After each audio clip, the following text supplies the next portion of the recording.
Nah, dalam pembuatan modul ajar berbasis etnopedagogi, kita harus terlebih dahulu mengetahui tentang tradisi atau adat istiadat dari suatu suku tertentu. Nah, jika kita sudah mengetahuinya, maka kita bisa mengkaitkan antara sains asli dan sains ilmiahnya terkait dengan pembelajaran yang akan kita bawa. Kali ini aku akan membahas tentang suku Nias memiliki berbagai macam tradisi. Salah satunya itu adalah Niowuro. Niowuro ini merupakan makanan daging babi yang ditaburi dengan garam supaya dapat bertahan lama.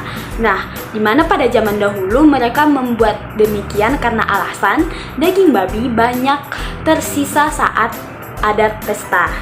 Oleh karena itu, mereka membuat ide dengan mengawetkan daging tersebut menggunakan garam, kemudian disimpan ke dalam wadah dan ditutup rapat. Hal ini tentunya bisa membuat daging tersebut bertahan lama hingga beberapa hari ataupun beberapa minggu.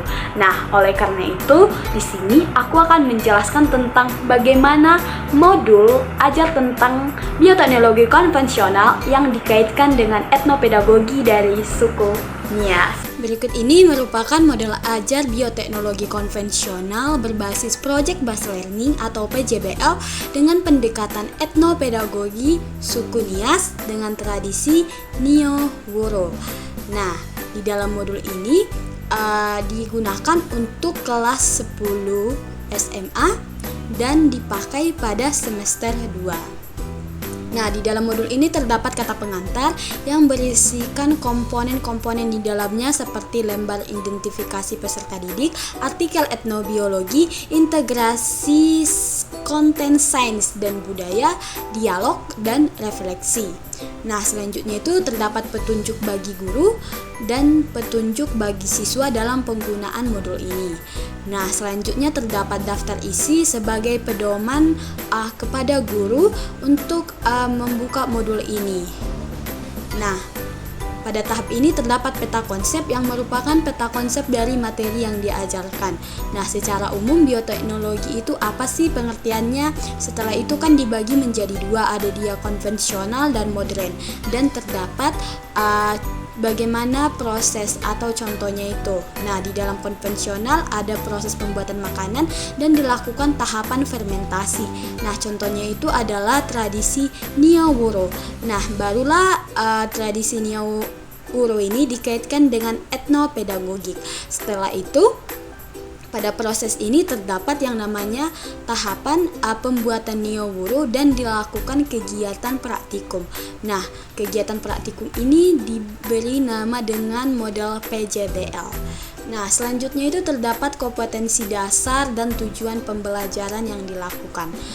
Baru dia itu terdapat topik pertama yang berisikan tentang materi pembelajaran yang menjadi acuan guru dalam melakukan proses pembelajaran tersebut, seperti pengertian bioteknologi dan sejarahnya.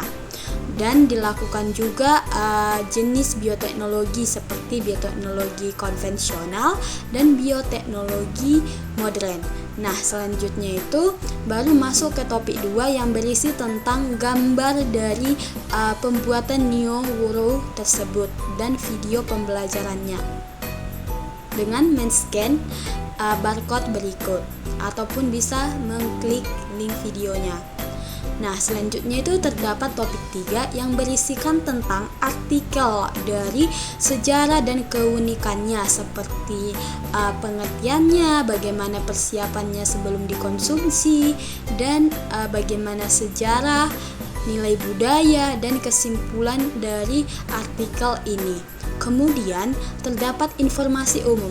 Informasi umum ini merupakan hal yang paling penting di dalam modul ini, di mana berisi tentang identitas yang berisi tentang satuan pendidikannya SMA, penyusunannya 2024, jenjangnya itu SMA dan dilakukan pada kelas 10 dengan materi pembelajaran bioteknologi konvensional dengan alokasi waktu 4 jam pelajaran dikali 40 menit. Nah, di mana di dalam modul ini terdapat kompetensi awal. Nah, kompetensi awal ini peserta didik telah mempelajari pengertian bioteknologi, sejarah bioteknologi, jenis bioteknologi.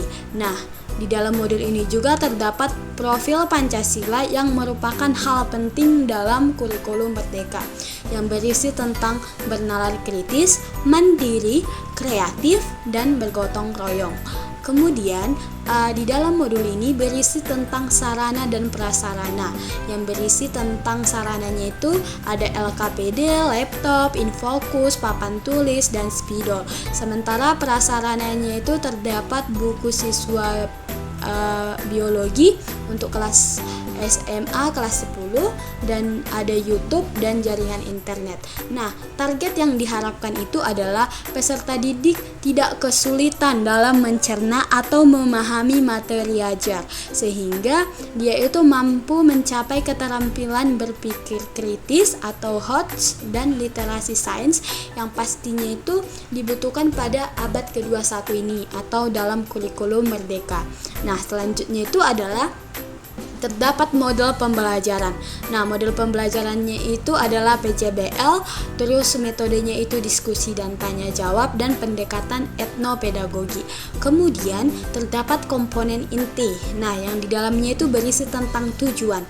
Tujuannya itu siswa dapat menguraikan definisi bioteknologi dan perkembangannya, membedakan bioteknologi modern dan konvensional, melakukan pengamatan terhadap eksperimen pembuatan neowuru, menganalisis peran mikroorganisme, dan menyimpulkan manfaat dari melakukan praktikum yang akan dibuat nanti. Nah, asesmennya itu terdapat sikap, psikomotorik, dan kognitif, yang dimana lembar angketnya ini atau lembar observasinya itu nanti terpapar di bawah modul ini. Nah, kemudian terdapat langkah-langkah pembelajaran. Nah, langkah-langkah pembelajarannya itu dilakukan pada 2 pertemuan. Yang pertama itu satu pertemuan itu 2 kali 40 menit. Nah, hal pertamanya itu adalah pendahuluan, di mana guru membuka kegiatan pembelajaran dengan mengucapkan salam. Kemudian guru mengecek kehadirannya dan melakukan aperpepsi, yang berarti dengan memberikan gambar ini dan menunjukkan, tahukah kamu gambar apa di atas? Nah, siswa menjawab itu gambar daging sama garam gitu. Nah, kemudian ibunya membilang, ini merupakan suatu tradisi yang udah pernah loh dilakukan sama suku Nias. Nah, bagaimana prosesnya gitu. Nah, kemudian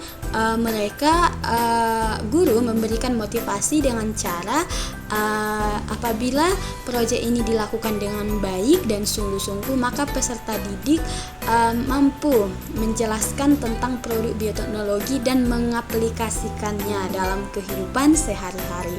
Nah, selanjutnya itu kegiatan inti. Kegiatan intinya itu dilakukan 60 menit dengan sintaks pertama, penentuan pertanyaan mendasar, di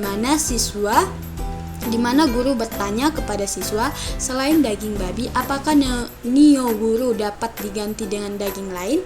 Nah, di mana jawabannya itu yang diharapkan iya, tentu bisa, seperti menggunakan daging sapi, kambing, dan lain-lain. Nah, selain itu, sintaks keduanya itu mereka mendesain proyek dengan guru menampilkan video pembelajaran dan membaginya menjadi 4-5 kelompok. Nah, kemudian guru menjelaskan proyek dan membagikan LKPD serta membimbing peserta didik untuk merancang proyek tersebut. Nah, di mana dilakukan penyusunan. Penyusunan ini guru membimbing bagaimana sih hal yang mau dilakukan siswa itu. Nah, baru dilakukan pelaksanaan pembuatan pengerjaan proyek dengan mereka itu berdiskusi, yang dimana pengerjaannya ini nanti dilakukan di rumah dan dilakukan pengamatan gitu sesuai dengan LKPD yang dibagikan. Kemudian dilakukan kegiatan penutup dengan guru mengingatkan waktu pengumpulan tugas dan guru menutup pembelajaran dengan doa dan mengucapkan salam. Selanjutnya pada pertemuan kedua dilakukan pendahuluan dulu seperti orientasi dan apersepsi dan dilakukan motivasi.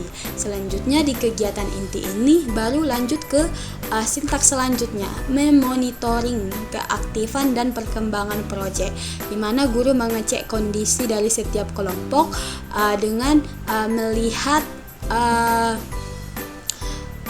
bahan yang dibawa dan mereka disuruh mempresentasikan bagaimana perkembangan dari yang dilakukan dan menjawab pertanyaan-pertanyaan yang ada di LKPD yang dibagikan. Kemudian guru menguji hasil dengan membagikan LKPD dengan memberikan lembar soal kepada siswa untuk menguji bagaimana kemampuan siswa tersebut dan dilakukanlah yang namanya refleksi terhadap aktivitas dan hasil proyek tersebut. Nah, refleksinya itu terbagi menjadi dua, yaitu bagi siswa dan bagi guru. Kemudian terdapat lampiran pertama. Lampiran pertama ini berisi tentang instrumen evaluasi kemandirian belajar siswa, yang dimana dia itu dibagi menjadi 3 indikator dengan aspek yang dinilai itu terdapat 5. Terdapat 6. Nah, kemudian untuk instrumen evaluasi itu dibagi skornya menjadi 3 dengan aspek yang dilihat itu pada saat presentasi. Nah, kemudian guru bisa menceklis setiap kegiatan yang dilakukan siswa sesuai dengan penskoran yang ada. Kemudian lampiran ketiga terdapat instrumen evaluasi kinerja proyek, di mana dalam pembuatan ini guru melihat dari perencanaannya bagaimana proses pembuatan dan presentasinya. Nah, lampiran keempat rubrik penilaian kinerja proyek bisa dilihat pada slide. Selanjutnya itu adalah instrumen evaluasi atau tes kemampuan berpikir kritis siswa. Nah, hal ini dibagikan ketika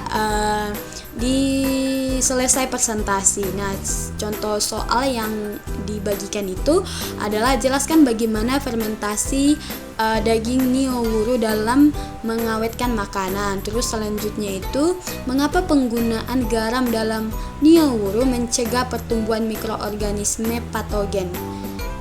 Nah, terus yang ketiga, bandingkan metode pengawetan daging nioworu dengan pengawetan modern.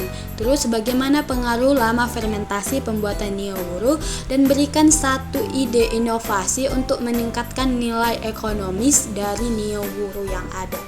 Kemudian di lampiran selanjutnya terdapat kunci jawaban dan kriteria serta skor dari jawaban yang dijawab oleh siswa. Nah, selanjutnya itu kita masuk ke dalam tahap LKPD. LKPD-nya itu adalah LKPD yang dimana di awalnya itu terdapat kompetensi dasar dan tujuan pembelajaran. Kemudian terdapat materi ajar dan terdapat juga kegiatan belajar dengan membagikan artikel tradisional dari suku Nias atau Nioworu dan membagikan scan videonya serta link yang tertera. Kemudian dilakukanlah kegiatan integrasi konten sains dan budaya dari makanan nioworu ini. Nah, di mana ada tradisinya dan terdapat sains asli serta sains ilmiah yang dapat menjadi pedoman bagi guru serta siswa gitu. Kemudian terdapat kegiatan integrasi konten sains dan budaya serta kolaborasinya, di mana ini LKPD yang paling penting. Nah, di mana di dalam LKPD ini merupakan LKPD praktikum. Di mana dalam proses ini merupakan tahapan praktikum untuk pembuatan nioworu. Nah, di mana Nio Guro. Nah, terdapat alat dan bahan, terus terdapat juga cara kerjanya bagaimana, dan terdapat hasil pengamatan yang dilihat dari 3 aspek seperti tekstur, bau, dan warna, serta berapa lama pengamatan yang dilakukan. Bisa dilakukan selama 1 minggu atau juga bisa dilakukan selama 5 hari. Kemudian terdapat link berisi jurnal dan YouTube yang dapat menjadi panduan bagi siswa. Nah, selanjutnya itu dilakukan kolaborasi. Nah, kolaborasi ini merupakan suatu kegiatan di mana siswa menjawab seluruh pertanyaan ini dalam bentuk presentasi. Nah, kemudian siswa yang presentasi itu diminta untuk melakukan kegiatan diskusi dengan teman yang lain dengan kegiatan bertanya. Kemudian dilakukanlah mengambil kesimpulan dari kegiatan yang dilakukan. Nah, setelah itu barulah dilakukan refleksi bagi siswa dan bagi guru. Baiklah, sekian paparan modul dari saya. Semoga paparan modul ini bisa bermanfaat.